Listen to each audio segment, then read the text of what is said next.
Quand on pense à l'Amazonie, on imagine une forêt immense, n'est-ce pas? Mais c'est tellement plus que ça. C'est un système planétaire, une machine vivante qui a tenu bon pendant, tenez-vous bien, 45 000 ans. Et pourtant, aujourd'hui, cette incroyable résilience est au bord du gouffre. On va voir ensemble comment cet écosystème vital est poussé dans ses dernières limites. Alors, voilà comment on va procéder. D'abord, on va comprendre pourquoi on dit que l'Amazonie est un véritable moteur pour la planète. Ensuite, on va regarder les chiffres bruts de la déforestation et surtout ce qui se cache derrière.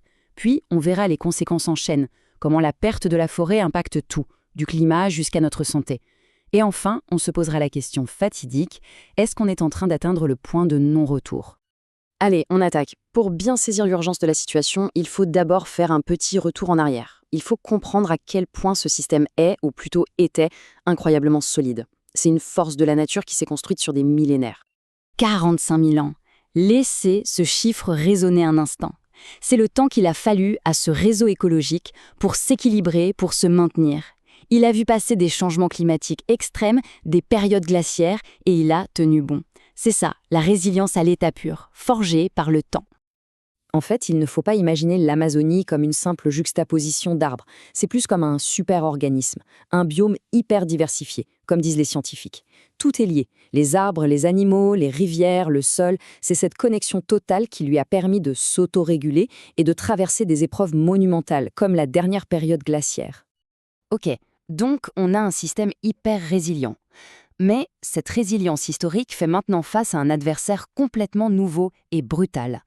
Et pour bien comprendre de quoi on parle, rien de tel que les chiffres. Accrochez-vous, ils sont assez parlants. Voilà le premier chiffre, 867 675 km². C'est la surface de forêt qui a été rasée jusqu'en 2018. Pour se représenter ça, c'est simple. C'est plus grand que la France et l'Allemagne, combinés. Disparu. C'est une perte sèche, absolue. Et si on met ça en pourcentage, ça donne 14% de la forêt amazonienne originelle. 14%. C'est énorme. C'est comme si on enlevait un morceau vital d'un des poumons de la planète. Une fois que c'est parti, c'est parti. Alors, cette destruction, elle se passe où exactement ? Eh bien, même si tout le bassin est touché, il y a un pays qui se détache, et pas dans le bon sens du terme, le Brésil. Regardez bien, la surface déboisée y est 15 fois, oui, 15 fois plus grande qu'au Pérou, qui est pourtant le deuxième pays sur la liste. C'est juste colossal. Bon, on a vu l'ampleur des dégâts. Maintenant, la question logique, c'est pourquoi ? Qu'est-ce qui peut bien motiver une destruction pareille ? En fait, c'est un peu la tempête parfaite. D'un côté, on a des activités directement destructrices et souvent illégales, l'exploitation minière, les incendies pour nettoyer le terrain, l'accaparement des terres. Et de l'autre, eh bien, on a des politiques qui, volontairement ou non, laissent faire. Quand on affaiblit les organismes de protection de l'environnement, quand on coupe leur budget, on déroule le tapis rouge à la destruction. Et le mot qui revient sans cesse dans les rapports, c'est celui-ci, démantèlement. C'est un mot fort. Ça ne veut pas dire qu'on a juste été un peu négligent, non. Ça veut dire qu'il y a eu une action, une volonté politique de défaire, pièce par pièce, le système qui protégeait la forêt. En gros, on a laissé sans défense. Et ça, ce ne sont pas que des mots. Regardez ce chiffre.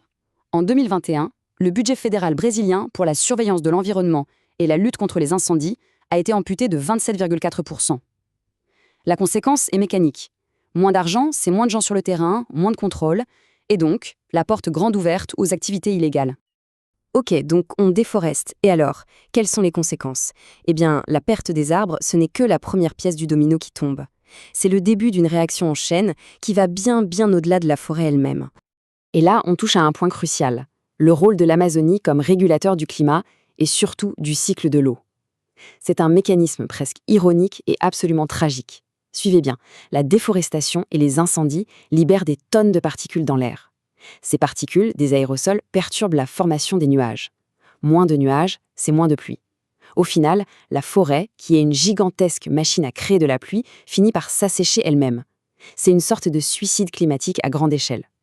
Et il y a une autre conséquence, une dont on parle moins mais qui nous concerne tous directement, notre santé. En fait, quand on détruit la forêt, on détruit la maison de millions d'espèces animales. Ces animaux, porteurs de virus, sont forcés de se rapprocher des humains. Et ça augmente massivement le risque que des virus passent de l'animal à l'homme. On appelle ça les zoonoses, et c'est potentiellement le point de départ de futures pandémies. Et enfin, il y a le coût humain. Très direct celui-là. La déforestation, ce n'est pas un processus pacifique. C'est un business violent. Les conflits pour l'appropriation des terres ont explosé. Le Brésil est devenu l'un des endroits les plus mortels sur la planète pour les militants écologistes, pour ceux qui se mettent en travers du chemin des tronçonneuses. Alors on a vu la résilience millénaire de la forêt et on a vu la pression sans précédent qu'on lui inflige. Ce qui nous amène logiquement à la grande question, jusqu'où peut-elle tenir? Est-ce que cette force de la nature a une limite? Et le tableau est assez clair, non? D'un côté, on a une stabilité de 45 000 ans. De l'autre, des changements brutaux depuis les années 70. C'est là qu'on parle du fameux point de bascule. Et attention, ce n'est pas juste une dégradation qui continue tranquillement, non. Un point de bascule, c'est un effondrement. C'est le moment où le système casse et ne peut plus revenir en arrière.